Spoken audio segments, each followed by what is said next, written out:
listening to the Stronger Inside podcast, where we break down all things regarding health, fitness, and wellness to help you improve your mind, body, and environment. And now, your host, Wayne, a.k.a. Workout with Wayne, and Ernest, a.k.a. Mr. 100 Pounds Down.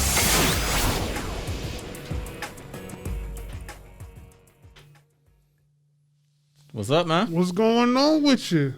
Oh. Let me take these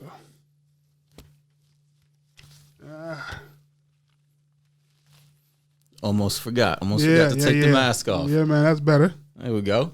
So we got some Stronger Inside merch. Yeah, man. You might have seen last episode we had the shirts on.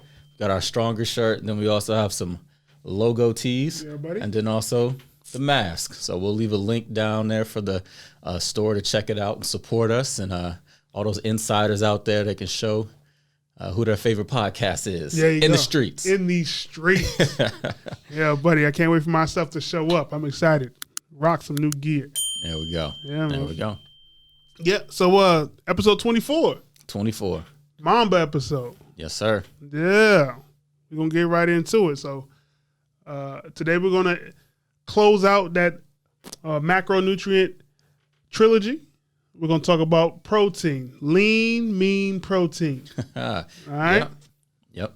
Yeah. So that is the third one. We really put them in order that way because carbs, they get a bad rap. Mm-hmm. They're villainized. Fat, not a full understanding typically with people when it comes to that. Right. But protein, and protein doesn't really, but we want to understand why it's so important to our success. Right. It's really important. And when I'm building a plan for somebody, that's really where we start, right? Because that's going to be determined on your size, so and what your goals are, right? So we're going to usually start with protein, but because of the way people look at things, and most people aren't really trying to be as lean as possible, they go into weight loss and things like that. They're just trying to lose weight. They're trying to get skinny. Right. And that's why they don't prioritize protein. Right. So now we can really understand that this episode is going to be the building block for you to get in the direction you really want to go so that you can maintain. Right. Maintain where you are. Sounds good. I feel a chalkboard sliding in right about now. That's going to come? Yeah, I feel it's coming. Okay. Yeah. Take them back to school, right? All right. So the building block of the protein is going to be amino acid. Right. Right. And there's 20 of these amino acids, and then 9 of those would be called essential proteins, meaning that you have to get these through your diet. Okay. Okay. Your body doesn't produce those. Correct. Okay. Correct. So it's really important that we are understanding where we're getting our protein from, the sources, so that we can make sure that we are getting the essential amino acids that we need versus just kind of looking at it all the same. Mm-hmm. Okay. You've probably heard this phrase before, BCAAs, which would be branched chain amino acids. Okay. So there's 3 of those from the 9 essential. So those 3 BCAAs, which branch chain amino acids, and when you look on the chalkboard, you'll see why they're called a branch chain, because that's what it looks like. The structure of it looks like a branch. They're branched out. It's going to be leucine, isoleucine, and valine. Okay. So those are going to be the 3 BCAAs, and this is important. They will decrease muscle damage and kind of basically help reduce the length and severity of DOMS. Your favorite term you like to throw out there. Those DOMS. And that is? Delayed onset muscle soreness. There you go. Yes. Yeah. My playing football back in high school. First day of practice, first day of tryouts. You go home, you sleep. The next morning, you could just move your neck. You could just move your neck. You didn't know what was going on because the whole summer you didn't do nothing. Well, I never did nothing for a whole summer. Can't relate. So these amino acids you're talking about. Oh man. Yeah. So let's do this. Let's take a look at natural sources of protein. Mm-hmm. where would we get our protein from? Protein is going to come from animal products in terms of you got pretty much any animal. That's what we hunter gatherers. So we can go down the list, and later on we can get into what are the better choices. But in terms of just getting protein, that's going to come from chicken, cow, pig, all of it. Goat. There you go. There you go. Whatever you eat, whatever you want. I was watching the show The Island, and these guys, they were dropped off on an island. They had to survive, and they set up a trap, and they actually got a crocodile. Or was it an alligator? It was an alligator. It was freshwater, I believe. And they had a feast on an alligator. Yeah, I watched those. I've watched Naked and Afraid, and they do very similar things. You know, where they set up a little trap and they catch things. Or I was watching one show on. It was like on Netflix. And they put these people in like these different parts of Alaska. Whoever can survive the longest. Alone. Yeah, I think that's what's going on. This guy killed a moose. Yeah. Killed a whole moose. That's crazy. Moose are huge. Yeah. Yeah. Gotta eat. Get that protein. Yeah. So we definitely can. Definitely can. Yeah. So that's going to be the most common place that the average person is going to get their protein from. One of the most enjoyable places as well. What? Animals. Eating animals.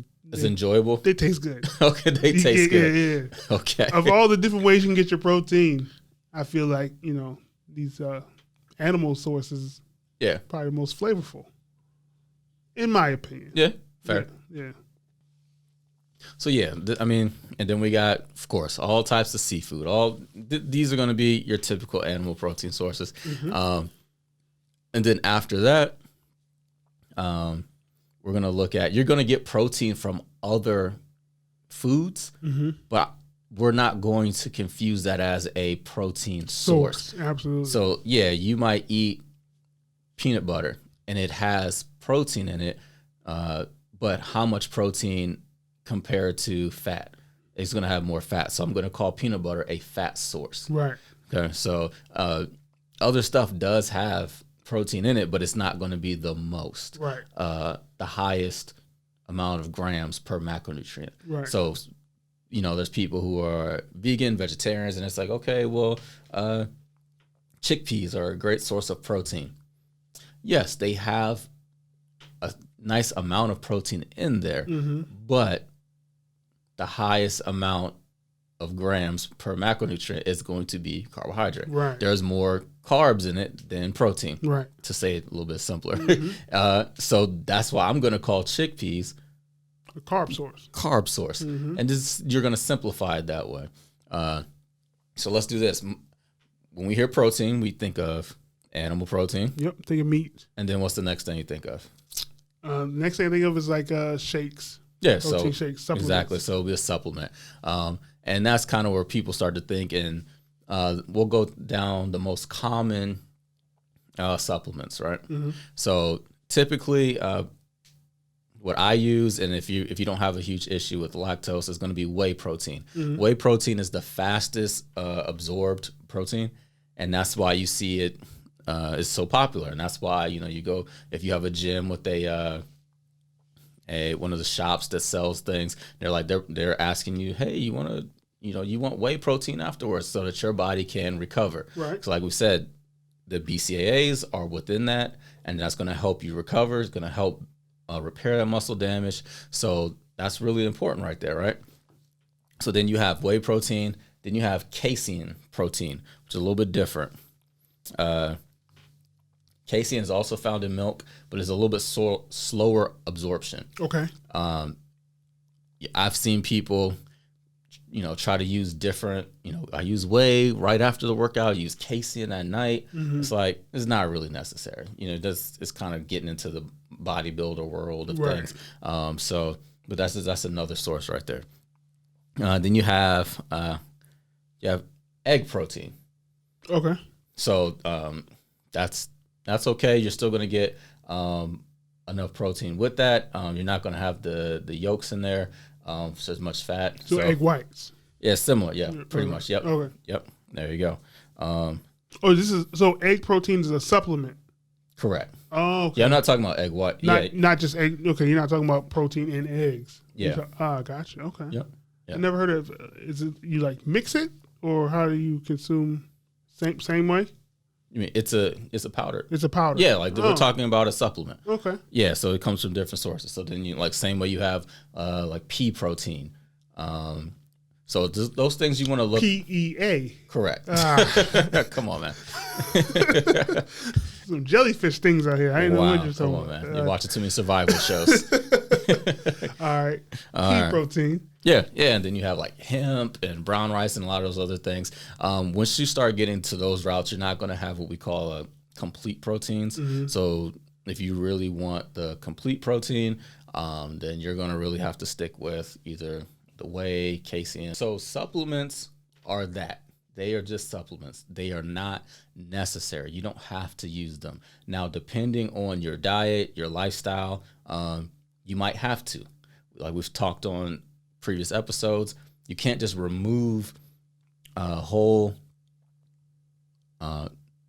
macronutrient groups or just huge food choices out of your diet without understanding what you're removing. Right. And then you may have to supplement to replace. Right. So, if you are going the vegan, vegetarian, pescatarian route, even then you have to take a look and say, how much protein am I consuming? Is this going to match my goals? Mm-hmm. Am I getting enough? Unless you have previous pre-existing kidney issues or something like that, right, or your doctor has expressed that you really need to monitor the amount of protein, most people are not going to get too much protein.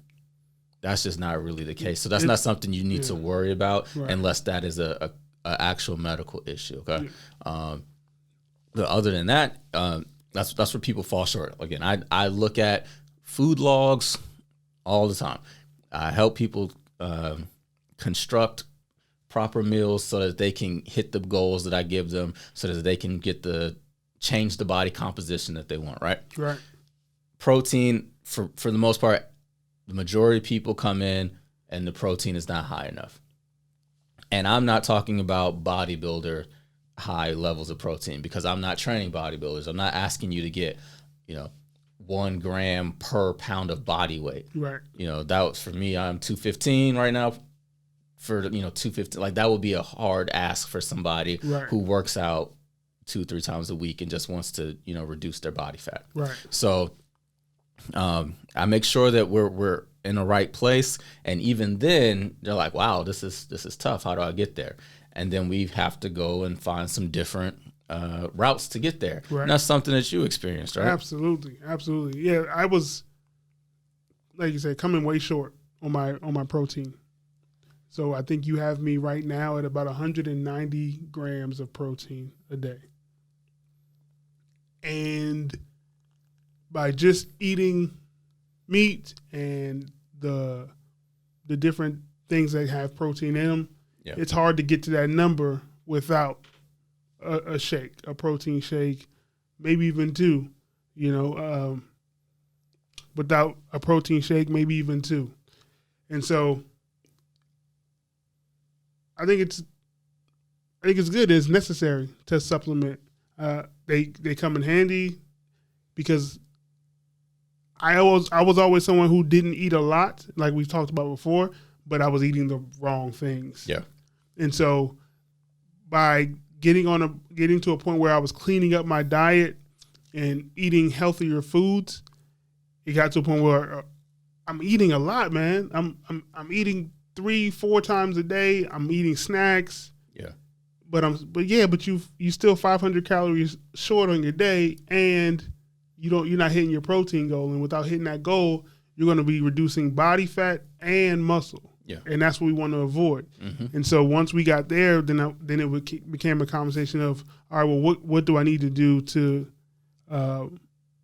help hit my numbers better? And so that's when we started getting into supplementing and doing those types of things. And so I think that became very, very beneficial for me and my wife, because she was going through the similar things. Because when you start cleaning up, you start realizing what you don't really need, and then those things, or the things that you start taking away from you, were really giving you the calories over the top calories. You might eat one meal. You might eat, 2 meals a day. But if both those meals were 1,500 calorie meals, yeah, exactly. You're gonna throw everything out. I only ate twice today. Yeah. But what did you eat when you sat down those 2 times? Exactly. And ate. So that's kind of what I was living through. And so as I spread my calories out over the course of a day, eating multiple times, but eating healthier, I was still coming up short. Yeah. And so and that's what you said. You said, I know you want to lose weight, and I know you want. So I want to make sure you're not doing this on purpose, right? Because we wanted to do this the healthiest way possible, right? Mm-hmm. We don't want you just to be mindful of your eating, and then you're only eating 700, 1,000 calories a day.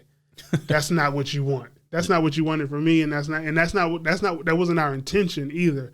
So our intention was to eat healthy, but over the course of doing that, we realized that we weren't eating enough.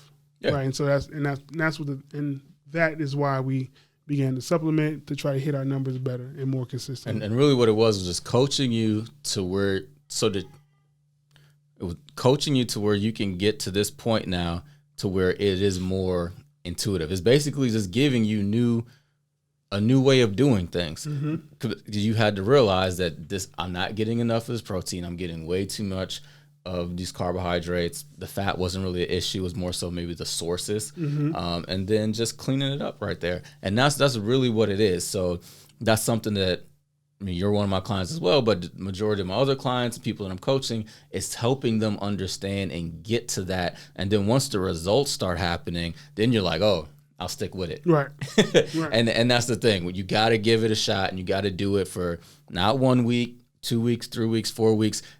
Listen to your body, understand how you feel, and then as it starts to move, it won't be as fast as a fad diet. Right. But you'll get there and you'll maintain, and you'll be able to completely change your lifestyle, which is if somebody has done it the wrong way for a long time, yeah, and they've yo-yoed, mm-hmm. it's a hard ask, and they come with questions of, well, that's bad, or I heard that's bad, mm-hmm. or this, and too much protein, or and it's like, no. Let's just make these small habits, right. These small changes, because I'm prioritizing strength training. Mm-hmm. When it comes to getting where you want to get to, and those two things are going to go together, protein and strength training. Right. So if you're trying to prioritize other things in terms of, long sessions of cardio or something like that, and then you're not going to prioritize protein, you're trying to do it a fast way more than likely, mm-hmm. and it doesn't work out. Right.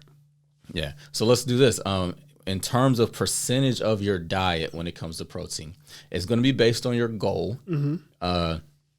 And if you're actually very few people listen to this are probably looking to bulk up, but if you are, I don't want to leave you out, but you're going to need more carbs if you're bulking up. You're going to need more carbs if you're bulking up. Right. So when you look at your percentages, you're going to have more calories because you need to be in a caloric surplus, and then your percentage of those calories probably will be from 25 to 30, right? Mm-hmm. When it comes to protein. But when we are in a deficit, if we're trying to reduce body fat, and that's my way of saying lose weight, mm-hmm, right? That's what we really want to do. Then, depending on, sometimes people do have different body types, and you have to do a trial and error, right? Right. But it's going to range from 30 to 35%. If you have other needs that are, special dietary needs, again, vegan, vegetarian, or whatever, maybe down to 25%. Mm-hmm. But any lower than that, then we can run into some issues. And that's where we want to make sure that we're getting enough. So, really depending on who you are, 25 to even, at the highest 35% of your calories are going to come from protein. Right. If it's any higher than that, then that's something, maybe you're doing some type of temporary physique style diet or something like that. And any less than that, unless it's medically, somebody's telling you this, in terms of your doctor or something like that, it's a medical issue, you probably don't want to go less than 25%. Yeah. So understanding that that's where your calories should come from. And then we talked about fat before, right? Yeah. And it was about 30% right? And then your carbs, that's where you get the rest. Yeah. And that's why you eat more carbs than any other macronutrient, because 30% here for protein, 30% there for fat. That's 60. What do you got left? 40%. Yep. So now you got more carbs than the other ones. That's why carbs aren't bad. Not bad. Even though we're talking about protein today. So we'll get back on protein. Yeah, my protein right now is set at 35%. Yeah. 35 for the protein, 25 for fat, 40 for carbs. Yeah. And it's the thing. It doesn't have to be stuck on that. Right. You play around and you see how your body's adjusting. Mm-hmm. Everybody has slightly different things in terms of how their body adjusts. And you just trial and error. Right. But those are the baseline. That's right. the baseline. Then you go from there. Mm-hmm. Okay? Let's take a look at vegetarian, vegan, non-meat sources. Non-meat sources of protein. Okay. I believe that's become a little bit more popular. Right. People are jumping more on the vegan wave of things and all that. Right. And there are great benefits of doing that. There's a million other studies. But there's different stuff on each side. But what I'll say is, if you're going to go that route, there are some other places to where you can get some decent, comparable. Did I say that right? Mm-hmm. Yep. It sounded funny coming out. Not comparable, but comparable. Comparable. There you go. Sources of protein. Mm-hmm. So there's I'm a person who's always, I don't want to say always, because I've considered it at one point, and this is my theory when it comes to vegan, vegetarian lifestyle, right? You ain't taking my chicken. No, this is the thing. I want to see more data and studies, and if you have some, send them. Put them in the comments where they compare somebody who does eat meat, mm-hmm. but has a healthy lifestyle in terms of, not eating high amounts of processed foods, getting, ample amounts of exercise, fruits, vegetables, whole grains, really just living a healthy lifestyle. You just so happen to eat meat as well. Mm-hmm. Because what I've studied and seen, there's things called the blue zones, and I've mentioned that before. Right. If you go other places all around the world where people live the longest, have great quality of life, they're not vegans. They're vegetarian or vegetarians. They consume meat, mm-hmm. but they make sure that meat is just part of the plate. Mm-hmm. It's not a big old steak and fries on the side. Right. It's depending on, the Mediterranean diet has mm-hmm. gotten more popular and things like that, right? To where they're eating and consuming meat. But it's just the moderation, which we always talk about, and then making sure you're getting those other things that are healthy as well. Right. And when you see that, I just don't see the downside of it. There was this big popular documentary that came out maybe last summer on Netflix, Game Changers. I haven't seen that. And it was basically talking about the vegan diet and, a documentary is supposed to persuade you. So they did a good persuasive job in terms of using some different studies. But again, there's nothing that really came back that said that this is ideal. Right. So making sure that you get all the other healthy habits in place and still eating meat is my perspective. That way that you still, because if you don't eat meat, you have to supplement. You have to. So my thing is this. I don't know what you believe in. I'm not here to say, but there's a reason for things. Right. There's a reason why you getting certain things from certain foods, and there's a reason why, you have certain teeth in your mouth. There's a reason why for all these things, right? Mm-hmm. And if you're going to, I guess, be traditional in a sense, but make sure that you're eating natural things and doing things a natural way, then you're going to be okay. And that's where you kind of hear the paleo diet and all that kind of stuff, because they're trying to take it back to a time where it was, caveman type, simpler, whatever, right? Mm-hmm. Yeah. So it's like club your dinner over the head. Yeah, and that's the thing is like there's kind of a reason why we do this stuff, right? Mm-hmm. Yep. So to say I'm just going to become a vegan, I don't know about that, because, vegans can eat French fries. And Oreos. And Oreos. Yeah. So, but in terms of protein sources that are non-meat, let's go to that. So tofu. Have you ever had tofu? I've never had tofu. I don't know if I've been around. Okay, take it back. I've been around tofu. Okay. Avoided the tofu. You avoided it? But that was before I changed my life. Okay. It's before I saw the light. Okay. Before you were a little bit more closed-minded. A lot more closed-minded. Okay. Yeah, a lot more closed-minded. You were a conservative eater? I was when it came to my food, I was very what I don't know which one it is. Is it the donkey or the or the elephant? I don't know. I think it's the elephant. The elephant? I think you don't know who you voted for? You don't know what animal you voted for? I don't. The animal? No, I don't pay attention to the animals, man. I don't go to the zoo. But no. So you don't know if you voted for a jackass or not? Shots fired.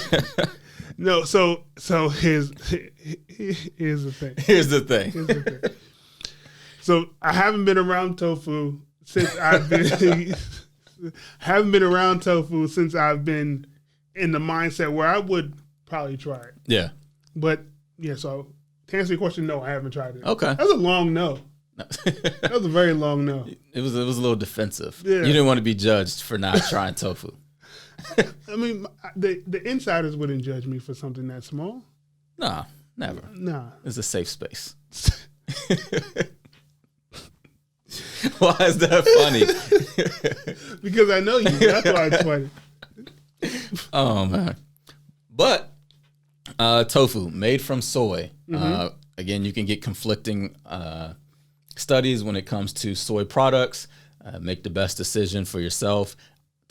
Tofu is not something that I consume. I don't think I've ever tried it either. What? Yeah. You just tried to shame me? No, I didn't.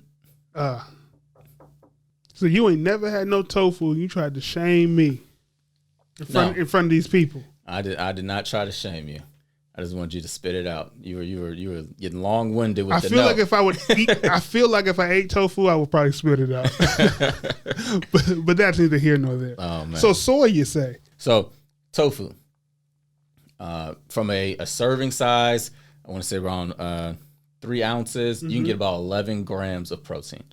So that's not bad. That's not bad. That's really what we're looking at is how can we get balanced meals to hit those percentages of our diet, of our macros. So really having something like a tofu is going to allow you to get there, because basically it's just like a meat substitute, kind of like if you rather, instead of having shrimp, you put tofu on there. Right. So that's a much better option than going without completely. Right. To where you just go, your pasta is just vegetables and noodles or whatever. And then it's like, well, so where are you going to get, that's a meal that you've eliminated a chance to get to closer to your protein goal.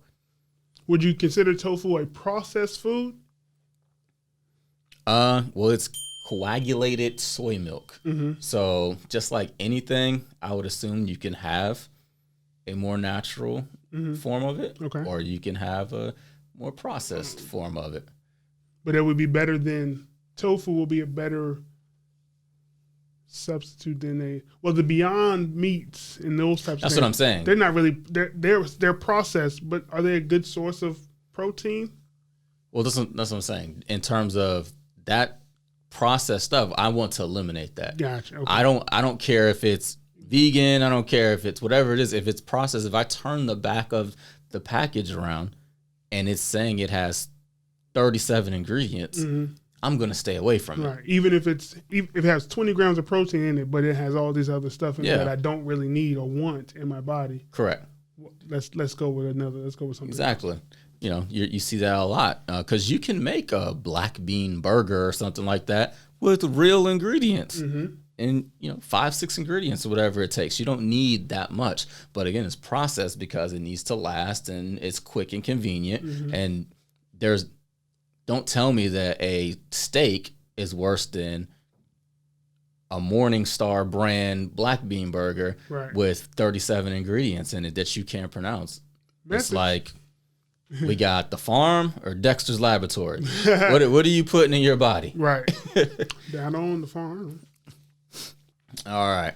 So there is another non-meat substitute that you can get some ample amount of protein in. Okay. And it is called Seitan. Oh, wait, hold up. Now, I don't know about y'all, but I believe in Jesus. Wow. I can't be consuming no Seitan. No Seitan? I can't be consuming no Seitan. I come against that in the name of Jesus. Seitan? But you used to eat devil's food cake. Why you bringing up old stuff? Why you bringing up old stuff? Oh, man. As you balance it out with the angel cake. I ain't double dip on the cake on the same day. Well, so Seitan, huh? Seitan. Yeah. Okay. So I have not tried it. I thought about it one day. I was in the grocery store because I was doing some research and looking around. What stores you be at? I don't be seeing no Seitan on the shelf. You gotta. I live in Arlington, man. There's a lot of higher end type things, But you should still be. I mean, it depends. It depends because even in this area, some Safeways get more stuff than the other ones, depending on the neighborhood. But if you are in, Whole Foods, Harris Teeter, maybe even a Wegmans.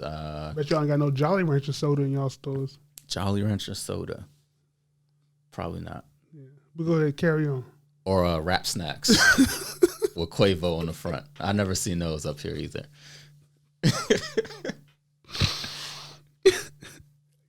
All right. What? But I heard the Wrap Snacks make him say, Master P got his own chips too. Nah. Oh man. Right. Back to Seitan. Seitan. Yeah. So this is a wheat gluten type of thing. Okay. And then in terms of that, you can get up to 20 grams of protein in a serving of that. So there are options out there. It's just going to depend on your diet, your choices, and it's basically what you're trying to do. But we don't want to have a bunch of meals throughout your day where you're not getting protein. So these are some good options to consider if you're not going to eat meat. So is that again a powder, or is that some type of, is it solid, or how is so that? It is. You might see it almost looking like almost like a doughy type of thing. Okay. To where, so it's like that. Okay. Yep. There we go. So it's dense, it's chewy. That's what it looks like. It's almost like a biscuit mix or something like that, or something. So like if you open up a case of Pillsbury. Yeah, I guess so. That's what the devil looks. I mean, Seitan. Seitan looks like. Seitan looks like. Okay. Yeah. So you have something else, Tempeh, and this comes from soybeans as well. It's a little bit firmer and dense than tofu. Okay. And it's like mixed with like some other seeds or something like that. I'm pretty sure there's a couple different ways of going about it, but that's another source to where you could get about 11 grams of protein per serving.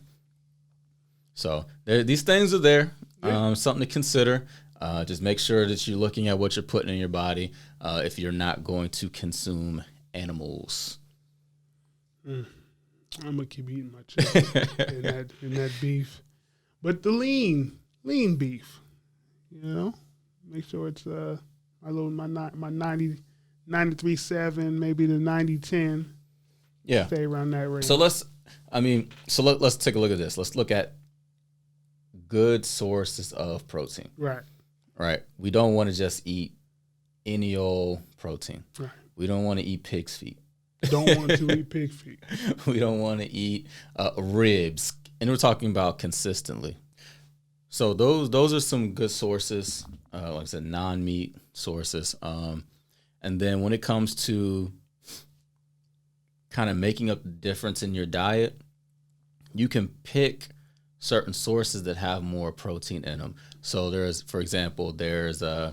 certain peanut butters, or even there's something called PB2 that has more protein in it than maybe some other peanut butters, or it has less fat, so you're getting more of a peanut butter taste with just basically majority protein.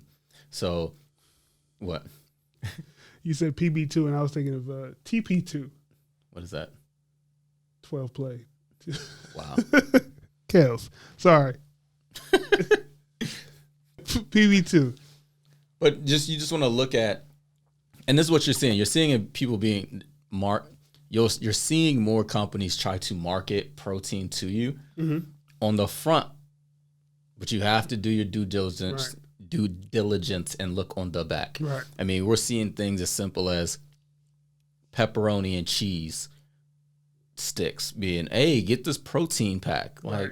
Come on, that's processed meat, processed cheese. It's, there's more fat in that probably than protein. Right. But a Sasquatch eats it. Exactly. So just be careful with that type of stuff. I seen something, protein pasta. And then I turned on the back, and they actually only they increased the serving size. To increase the amount of protein. There you go. Yeah. So there's games being played on the front. So make sure that you're looking on the back. And then another thing in terms of choices, you can take a look at like bread.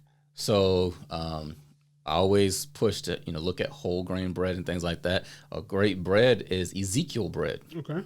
All right. I know we talked about Seitan earlier. Yeah. we got to bring it back. Yeah. So some biblical, but the Ezekiel bread, that's the one with the cutoff shirt, right? Come on, man. Ezekiel don't have the belly? Ezekiel. Oh, not Ezekiel, Elliott bread. Yeah. Oh, okay. Ezekiel from the bottom. Men shall not show midriff. Was that in the book? If it ain't, it should be.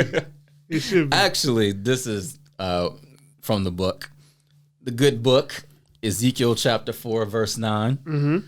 Take wheat and barley, beans and lentils, millet and spelt, put them in a storage jar, and use them to make bread for yourself.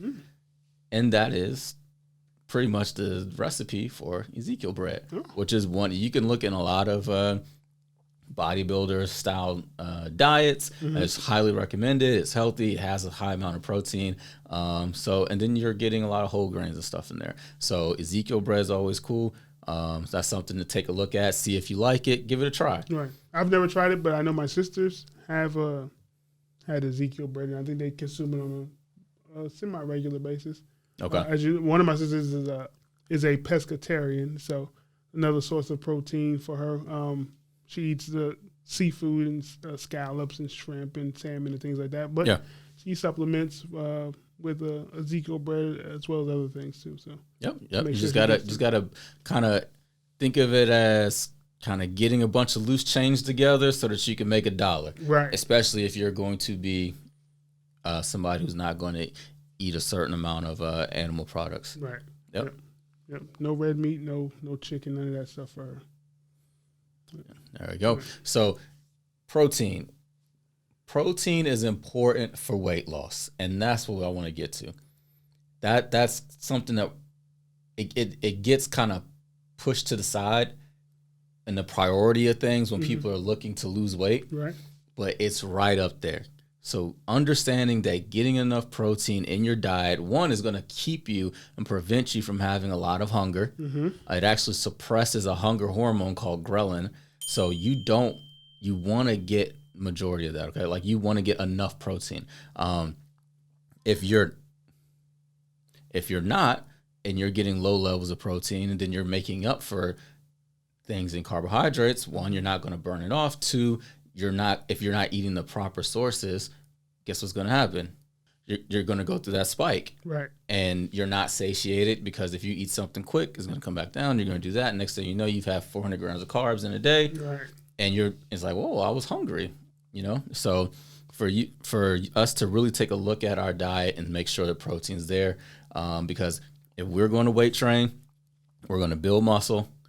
We're going to make sure that we're losing body fat. We're going to maintain and build. We're going to make sure our body's being repaired properly. Right. So we're getting enough, of course, rest, hydration, recovery, but the protein is right there with all those things. And then you're going to be able to just be consistent. And that's how it works. It's not about going out and grabbing supplements and making those the priority. Right. It's taking a look and saying, how much protein am I getting from real food? How can I make up the difference? Right. And that's what I do with my clients when early on, and I say, let me see a food log. Let me see what you're doing. I'm not going to say, hey, go start taking this protein supplement. Go start taking this shake. Mm-hmm. Why? I don't even, what if they actually hit their protein goal due to their own habits and choices without that? Right. Then they don't need a supplement. Don't need it. Now, that's very rare, but it's also for us to see. And then we can just, again, like I said, make up the difference. Right. So I think that's one of the best parts about training with you is you don't tell us, you don't tell me, you never told me what to do. You in the sense of what to eat and things like that. But it was a show me kind of what you're doing, and all right, so let's modify this, let's change this up a little bit, and then let's see how that works, right? It was because as we go through the process, it's about me learning, right? Because if you just tell me what to do, and then I go out and be a robot. Yeah, be a workout with Wayne robot. If you're a parrot, I'm not learning anything. Yeah, I don't learn about myself. I don't learn what's best for me. I don't feel the effects of taking something away for a period of time and then reintroducing that, and then really listening to my body about how that made me feel now. And so it's like, now I don't want that anymore, right? Because instead of, if you say, hey, do this and only do this, and I did that, okay, I might have results. I might learn from that, or not, excuse me. I might have results. I might see results from that. But did I learn anything? Correct. Do I have any firsthand knowledge to pass on to other people, or do I just have to send everybody to Wayne? And that's not a bad thing to send them to you. Send everybody to Wayne. but that's what I'm saying. I think the benefit is that you want to teach as well as produce results. And so that's what I appreciate. Because that's going to be lasting results. Absolutely. Because like I said, right now you could go Google a meal plan. Mm-hmm. You can do it, knock it out. You can follow it for a week or 2 weeks. And then after that, you're going to say, oh, this worked. And then you're not even going to respect the process. Right. You're just going to say, oh, you're going to think it's a magic trick. Mm-hmm. And that's not what I want you to. I don't want you to think this is a magic trick. I have some people who they've had previous meal plans given to them by trainers or from another source. And they're like, oh, yeah, should I do this again? And I'm like, do you want pineapples at 5 p.m.? They're like, well, it's like, did you know you could eat grapes at 6 p.m.? You know, like it's for you to learn and to. It's just a template. So I give you choices. Mm-hmm. You know, it's more like this. If you go to McDonald's is a Coca-Cola affiliate, right? Mm-hmm. You can choose what soft drink you're going to drink, but all of them are going to be Coca-Cola drinks. Even the water. Yep. It's going to be Dasani. It's going to be Coke. It's going to be Mr. Pibb. It's going to be Sprite, Powerade. That's all owned by Coca-Cola. Right. So you got choices, and that's kind of what I do. I say, these are your choices. Mm-hmm. Pick from these lean meats, pick from these complex carbohydrates, these good, healthy fat sources. Right. And then you can make your own choices because you're an adult and you're going to learn to make this work for you. Mm-hmm. Yeah. Absolutely. Yeah, man. So that's the important part right there. So if we can get people to understand that, we said this in our previous episode 4, eat cake. Mm-hmm. Strength training is the cake. Cardio is the icing. Exactly. So when it comes to nutrition, protein is going to be the cake. Mm-hmm. That's what's going to keep you lean. It's going to keep you, it's going to monitor, or excuse me, it's going to regulate hunger, and you're going to be in a position to maintain muscle mass and or build. Yes. Versus losing it, you know? Because think about this, when people are in the hospital and they're not being active and they're facing atrophy because they're not getting movement, they're not getting what do they give them? Protein. They give them protein shakes. right there. So it's like we need this. Now we know how much we should have of it. And then after that, you just got to be consistent. Yeah. It's the name of the game. The name of the game is consistency. So, yeah. I mean, I think that kind of sums it up, man. Protein is good for us. It's a necessary source of nutrients. It's a necessary source when it comes to losing weight. Even if you don't want to eat meat, there's other things that we can consume if it's for personal reasons, dietary reasons, religious reasons. You do not have to eat animal products. Yeah, you can eat all these things as well as a plethora of other things that you can consume that can get you to your protein goals, but do not remove that altogether. Well, right? and good point. This is something that I want to challenge listeners, our insiders. Do some research, do some studies, and really look at red meat, even pork, and see how the effects are of somebody who eats those things but also has other healthy habits. Right. Because I'm gonna be honest, if one more person says to me with pride, I don't eat pork or red meat, as if, they stopped smoking or something. Right. I don't understand it. Like if you don't like it, cool. If your doctor said don't eat it, cool. If but in terms of again, if you're eating the right stuff, if you're not eating processed foods, if you're not eating a lot of just, the Western diet, there's nothing wrong with red meat. Right. Let's go find some studies. Same thing with pork. You can say that unless it's a religious thing or you have a feeling about it, that cut of meat is not going to be better or worse. You see what I'm saying? Right. So it depends where it comes from. The same thing where you can find, chicken and beef that's raised differently on different farms in different places is going to be different, right? Right. So it's just kind of like this whole thing of I don't eat pork or red meat. I'm killing it. Out here, baby. Because I'm going to be honest. This is the truth hammer coming. The most fit people, because I know a lot of them because I'm a fit person in terms of the industry. Right. That's not really commonplace.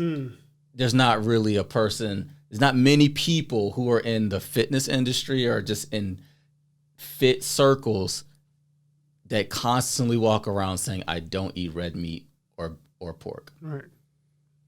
Not a lot of no meat athletes out here. No, there are. I mean, I could see if you being a complete vegan, but for somebody to say, I only eat these types of meat. Right. I eat chicken, I eat seafood, I eat turkey. Got you. I stay away from the bad. But meats. I don't eat pork and red meat. Gotcha. That phrase, on average, is usually coming from a person who has a lot of work to do to get on the healthy body fat range or in a healthy BMI. So that's why it confuses me. Right. It's you don't eat those things, but you're still not. So why don't you eat those things? Yeah. Got you. If that was the issue. And you stop that. Yeah. Then. No, if there are other issues, but the thing is, we need to correct the other issues. Gotcha. And that's typically going to be the Western diet. It's not going to be a piece of steak or a slice of bacon. Right. A pepperoni. Yeah, but I got a complex carb on the side. It was a baked potato that was loaded with cheddar and bacon and sour cream. Exactly. I want to see more people going, I never eat fast food. Or, I never... fried chicken at home. Yeah, I don't... On the Tuesday night. It takes 35 minutes. Exactly. Exactly. I don't eat fried chicken. Like, that's the thing. I don't eat pork, but I eat fried chicken. But pork is bad. because the pig is low to the ground. Hey, again, if you got religious issues with that, but I just wanted to put that out there, and I wanted people to really take a look at it and say, why am I doing what I'm doing? If what I'm doing is even working, because what is the goal of that? Like, if you have better labs or something that you're getting back from your doctor by removing those things, cool. But if that's not the issue and you've seen something either plateau or whatever, then it's probably a different issue. So moderation. It's the key. There we go. So protein, episode 24, Stronger Inside. There we go. We out. All right. Thank you for listening to the Stronger Inside podcast. If you're listening on Spotify, follow us. If you're listening on Apple Podcast, then subscribe. Make sure you stay connected with us via social media on Instagram, Facebook, and Twitter at Stronger Inside Podcast. Remember, every like, comment, and share spreads the message of health, fitness, and wellness. Overtime. Yeah, man. So today we're going to talk about a little guilty pleasure of me and my wife. I think you got into it recently. Yeah. Little show I like to call Married at First Sight. Yeah. Yeah. So interesting season this season. So the premise of the show, for those who have not seen it, the premise of the show is they take single men, single women who want and desire to be married. There's 3 experts, and these 3 experts match. Experts. Yes. They match these singles with one another, and they meet for the first time at the altar, and they get married. So the show follows them over the course of 8 weeks to see if their marriage if they're compatible with one another, and if they would want to continue to remain married for the rest of their lives. Yeah, they give them the choice at the end. They give them the choice. A decision. After 8 weeks, there is a decision day where they can choose to stay together or get a divorce. And this is a real marriage, legally binding. Yeah. Yep. So this season been pretty hectic. So there's 5 couples on this season. Yeah. There's a. Well, before that, do you feel like that's something that you would have been able to do? Oh, absolutely. Taking that type of gamble or risk? Absolutely not. No? Nah. That wouldn't have been for me, man. I couldn't have. I don't know. You didn't want to meet a pre-selected stranger on your wedding day? No. No. And they get paid. They get paid to be on the show. Obviously, they are part of a cast. Yeah. I think they're doing it for the right reasons. I would imagine most of them. So they're not doing it for the money, but the money isn't enough. No. So why wouldn't you do it? I would want more control over my love life in that regard. Okay. Over the person that I would want to spend the rest of my life with, I would want more control over that. There's a lot of factors that I think we subconsciously or consciously consider when we're selecting a mate, and just knowing them from nothing. I think a lot of times we want to look at their background, look at their family. But the people did that for you already. Yeah, but did they? Yeah, you told them what you like, and then the woman told the experts what she likes, right? And they did the work for you. And then you got, like I said, but this season, people ain't following through with what they said. That's but not just this season. Not just this season, but in previous seasons. But this season, I feel like it might have been even the worst. But what about you? What do you could work out with Wayne have shown up at the altar and met his bride? No, not happening. Not happening. Like you said, there's because you got to give him a rose or something first, right? Wow, this guy. There's. I just couldn't. I couldn't imagine. I couldn't imagine. And really, what they're saying is this is who we think you should be with. Mm-hmm.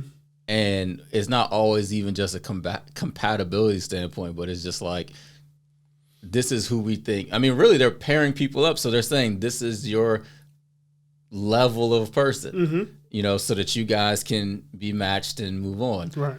And looking back on that show, a lot of those times, they're not always matching that. And I just couldn't risk somebody being presented in front of me that I did not feel, you know, completely 100%, you know, head over heels about. Right. And, you know, and then, you have to learn to grow and, you know, work on attraction. No, you don't work on attraction. Nah, that's yeah. You can't. You can get better. Uh-huh. But there's a baseline to where, you know, like I said, it can improve, and it can get worse, but there's an initial level that of, needs to be right. Like LeBron James, we didn't know he was going to be the greatest top 3 greatest basketball player ever, but we knew he wasn't going to be a bum. Right. Right? It was like, he going to give us 25 points. Right. He might not win 6 champions, but he's going to be an all-star. Mm-hmm. And that's kind of what I'm saying, you know. I can't go on that altar and they don't bring me an all-star. Right. Yeah. Bring me a Kwame Brown. Never mind. I'm not gonna go there. Yeah, but so and that's the thing, and I feel like oftentimes in the show you get a lot of. I mean, Kwame had a good career, but we're gonna throw him out here. He was a number 1 pick. He was so he didn't have. He never made an All-Star game. Yeah, that's right. Called a bust. Right. His bank account might say so different, but that's fine. But the history of the game is gonna remember him as a bust. You are correct. Yeah. Yeah. A million multi-millionaire bust. His floor, you know, it was just like the fans were disappointed. Mm-hmm. And in that analogy, you might be there and you might be disappointed. Yeah. Like, hey, there's a lot of Kwame Browns in the show. you get a lot of Kwames in the show. Very, very few, you know, pairings that are that I would say are, you know, perfect for one another, or they seem to have a great relationship and can grow and blossom from there. Yeah. There's some that start off slow, and then they pick up steam. There's some that start off and they're going to be perfect for each other. This is pretty cool, and then they crash and burn. You're right. So what approach do you think have you seen as to be one of the better approach? Something that is slow and gradual in this type of situation, or an approach that's like, all right, we're married, let's go all in and do it the way that, you know, this would normally be done, but in an accelerated fashion. Well, that's not your choice. Mm-hmm. And what I mean is, it's going to be subconscious. Mm-hmm. Meaning, if you really pair 2 people who are very attracted to one another, they're going to be able to get through miscommunications and learn to grow and meet, you know, you get quiet sometimes. Oh, I don't like that. Okay, cool. But you fine. Oh, you raise your voice sometimes. Oh, I don't like that. You got a 6-pack. Okay. So you have these things and then you work through it. Right. But if you don't have that initial thing, it's like, why would I work through this? Because I don't even have this pull to that person. Right. There's no equity built into this relationship yet. No, it's a gravitational pull, meaning like this person, I want to learn this person. I mean, really what you're saying is I want this to work because they are pulling me towards them. Mm-hmm. And if both people are doing that, then they're pulling each other, and then the communication can be solved, you know, usually it can be solved. But if you have sometimes these other pairings that they have on the show to where either one party is not having that gravitational pull, you have one person who's trying to make it work, and that person's either staying put or they're even going drifting. And it's like, well, we had an argument last night. Let's make it work. And they're like, I don't really want to. That's because the attraction's not there. Exactly. And you know, and it's really that simple because what they got 8 weeks, you said? Right. You could figure out some things in 8 weeks as an adult because these aren't, I mean, the youngest people on the show typically are 26, 27. Right. Majority of people are early 30s, mid 30s. Right. You know who you are, you know what you want, and you're able to understand what's at stake. So yeah, that approach of if both those, and we've seen other couples when they have that mutual attraction, their marriage goes in the direction of them both wanting it to work. Right.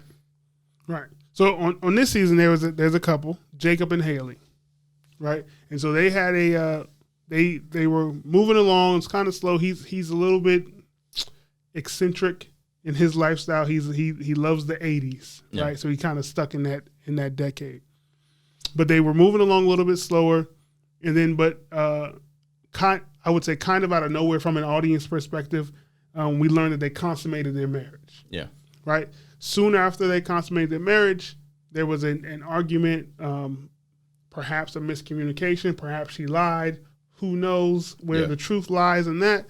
And they had an argument.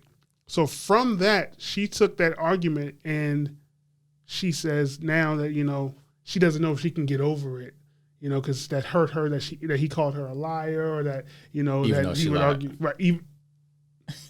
we know you lied, Haley. So that hurt her, that he would even call her a liar, and that he doesn't know her, and this, that, and the third, and she doesn't know if she can get over that.